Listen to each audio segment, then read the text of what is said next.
পুনৰ নতুন এটা ভিডিঅ'তে মোৰ চেনেলৰ সকলোকে স্বাগতম জনাইছোঁ। আজি লৈ আহিছোঁ মছলা ভেন্দি। যিসকলে ভেন্দি খাই বেয়া পায় এনেকৈ এবাৰ বনাই খাবচোন।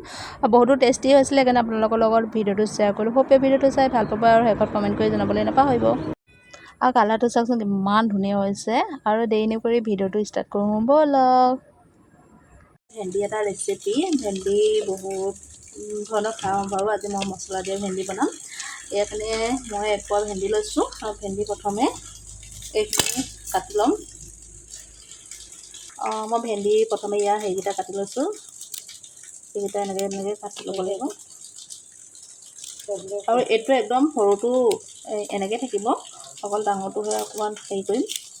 চাব ভেন্দিৰ মাজত এনেকৈ গেলাও থাকে, একদম ভালদৰে এনেকৈ চাই ল'ব।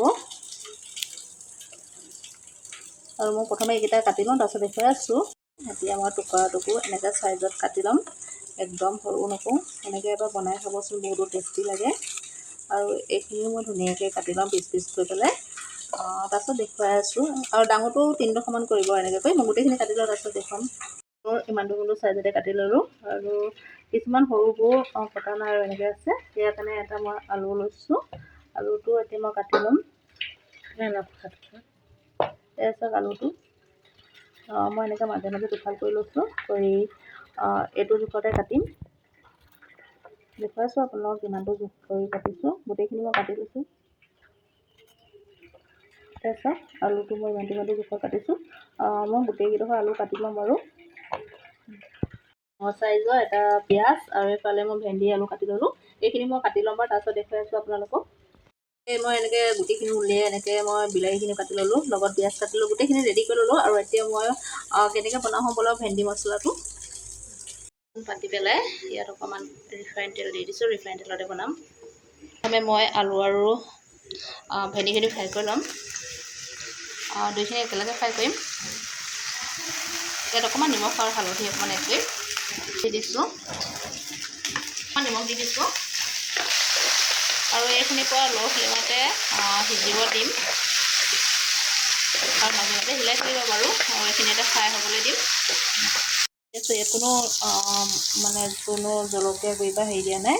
অকণমান হালধি আৰু নিমখ দি পেলাই মই ফ্ৰাই কৰিছোঁ। অলপমান আধা কোপ পালেকে ফ্ৰাই কৰিম আৰু ভেন্দিখিনি অকণমান সিজিছেগৈ, আলু গুটিখিনি অকণমান ফ্ৰাই হৈছেগৈ। ভিডিঅ'টো সেইফালকে চাব আৰু এনেকৈ বনাই খাইছিলে কমেণ্ট কৰি জনাবচোন। ধুনীয়াকৈ গল্ডেন ব্ৰাউনৰ নিচিনা কৰি ল'লোঁ। আৰু এইখিনি মই এতিয়া কাঢ়ি ল'ম। ইয়াতে কাঢ়িখনতে মই কাঢ়ি লৈছোঁ বাৰু, তাৰপিছত দেখুৱাই আছোঁ। কাঢ়ি লোৱাৰ পিছত ইয়াত তেল দি দিলোঁ। আৰু এইফালে মছলাত লৈ লৈছোঁ। এইখিনি হৈছে অকণমান গৰম মছলা, কাশ্মীৰী ৰেড চিলি কালাৰ কাৰণে। এয়া হৈছে চব্জি মছলা, এয়া ধনিয়া আৰু জিৰা, লগত আছে মোৰ 5 পোনৰ এটা শুকান জলকীয়া।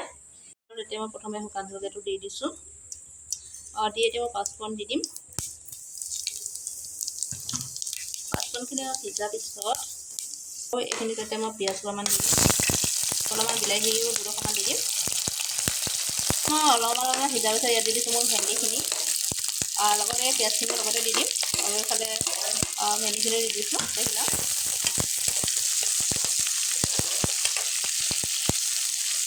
এনেকৈ বনাই খাবচোন। আৰু ইয়াত দি দিছোঁ এতিয়া হালধি,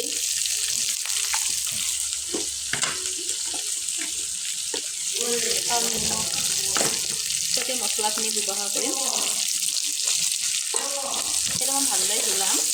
আৰু ইয়াত আপোনালোকে ধৰি লওক পিঁয়াজখিনি পিচি পেলাইও দিব পাৰে। আৰু এইখিনি এনেকৈ এতিয়া ল' ফ্লেমতে মই 5 পৰা 10 মিনিট ভাজি আৰু এনেকৈ এবাৰ বনাই খাবচোন। ভেন্দি খালে বহুতো টেষ্টি হয়। ফাইনেলি হৈ গ'ল। কালাৰটো বহুত ধুনীয়া দিছে বাৰু, আপোনালোকে ধৰিব পাৰিছে নে নোৱাৰিছে নাজানো। আৰু ভেন্দি মই এনেকৈ প্ৰায়ভাগ বনাই খাওঁ, এনেকৈ বনাই খাবচোন। আৰু মছলা ভেন্দি ৰেচিপিটো ৰেডি হৈ গ'ল। ধুনীয়াকৈ আপোনালোকক কাঢ়ি পেলাই দেখুৱাইছোঁ দেই। খাব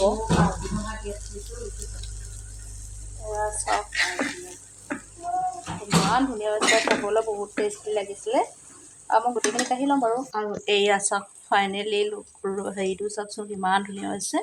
আৰু এবাৰ ট্ৰাই কৰি চাবচোন এনেকৈ কৰি।